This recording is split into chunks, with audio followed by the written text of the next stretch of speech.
আল্লাহর দেওয়া নিয়ামত যে এত সুন্দর তা নিজের চোখে না দেখলে বুঝতে পারতাম না, তাই চলে গেলাম লাগেজ প্যাক করে একটু ঘোরাফেরা করার জন্য। এই ব্লগটা আমার অনেক আগের একটা ব্লগ, সময়ের অভাবে আপনাদের সাথে শেয়ার করা হয়নি। সবাই কেমন আছেন? আশা করি আল্লাহর রহমতে ভালো আছেন। আপনার দয়া আলহামদুলিল্লাহ আমরা ভালো আছি। ফার্স্টেই সাইদাবাদ যেয়ে দেখি সবাই এখানে চলে এসেছে, দেন আমাদের বাসও চলে এসেছে। আমরা যার যার লাগেজ সেফলি রেখে আমরা সবাই বাসে উঠে যাই। এখানে আমরা সবাই খুবই খুশি ছিলাম যে আমরা সবাই মিলে একসাথে ঘুরতে যেতে পারছি। এই জন্য পরে আপনাদের সাথে কথা বলতে বলতে আমরা কুমিল্লা চলে আসি। আসার পরে ভাই দেখি এত কুয়াশা, তখন আমাদের সবার খুবই ভয় করছিল। তারপর এখান থেকে আমরা চলে যাই একটা হোটেলে কিছু খাওয়া দাওয়া করতে, দেন ফ্রেশ হতে। আমরা যে যার মতো ফ্রেশ হয়ে নিই। এখানে আমার কাজিন আবার আমার ভাইয়াকে জিজ্ঞেস করছিল ওর ফিলিংস কেমন, ও তখন বলছে আমার খুব ঘুম পাচ্ছে। পরে এখানে আমরা একটু ঘুরে ঘুরে দেখছিলাম যে কি কি পাওয়া যায়। পরে একটা দোকানে দেখতে পেলাম অনেক রকমের আচার, দেন এখান থেকে আমরা কিছু আচারও নিই।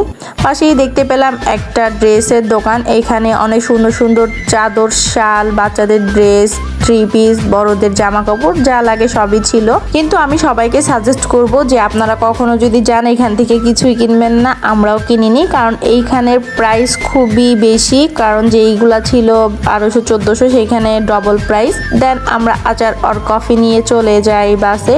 এখানে আমরা সবাই মিলে আচার আর কফি খাচ্ছিলাম। আচারের প্রাইসটা ভালোই ছিল, কফির প্রাইসটা একটু বেশি মনে হয়েছে, কারণ নর্মালি যেই কফিগুলো আমরা 20 টাকা 30 টাকা করে খাই সেইগুলো এখানে 50 টাকা ছিল, বাট টেস্ট খুবই ভালো ছিল। পরে এখান থেকে আমাদের বাস আবার চলতে শুরু করে। পরে সকাল হতেই আমরা সবাই খুবই খুশি হয়ে যাই যে সুন্দর সুন্দর ছোট ছোট পাহাড় দেখতে পাচ্ছিলাম, তার মাঝে আঁকাবাঁকা সুন্দর একটা রাস্তা। পরে আমরা পাহাড় আর আঁকাবাঁকা রাস্তা দেখতে দেখতে দেখলাম যে সূর্য উঠে গেছে, ভোর হয়ে গেছে।